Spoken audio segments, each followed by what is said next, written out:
તો હવે મંડપ સર્વિસ ને બધું થઈ ગયું તો ઉતારમાં લગ્ન કરી નાખે, પછી ભલે મંડપ સર્વિસ વાળાને રસોઈયા ટકા ખાય. હા, એક બાપ દીકરો ખાટલો નાખીને બેઠા હતા ને તે આમથી કંદોય આવતો.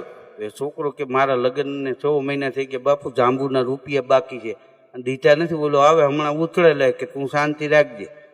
હા, તારે ખાલી એટલું જ કે બાપુ ઈ ક્યાં જાંબુ, પછી હું ઉપાડ લઈશ.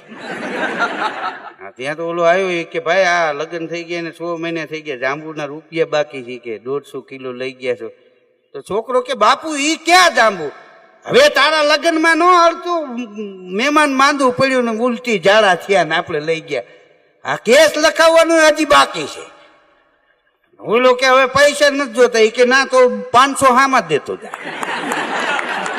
હા હા, મીઠાઈ વાળાની દુકાને એક જણો ગયો કે 1 કિલો જાંબુ આપો, તો ઓલે જાંબુ જોઈખા ને અને બહેણી નાખ્યા. તો ઉભો ઉભો છોકરાને ઓલો લેવા આવ્યો તો જાંબુ લેવા આવ્યો હતો. કે તારે કેવું સારું, કે પગારે મળે ને જાંબુ ખાવા થાય. તો છોકરો કે એવું નથી, શેઠ લોભિયા છે, ઘેરે જમવા ગયા તો એ ડબ્બામાં જાંબુ ગણીને ગયા હોય. તો કે ખવાય ને, કે ના એમ તો અમે થોડા જવા દઈએ, કે બધા જાંબુ ચગડીને પાછા ડબ્બામાં નાખી દે. તમને આપ્યા ઈ જ છે. હા, તો ઓલે જાંબુ પાછા દઈ દીધા. કીરે ટાંક મારી હું ગુજરી ગયા પછી લગ્ન પ્રસંગમાં કોઈએ જાંબુ ન રાખે. આપણા પરિવારને જાંબુ આરે હલેણા છે, મૂળ્યા ઓલે ચગડીને નાખી દીધા. એ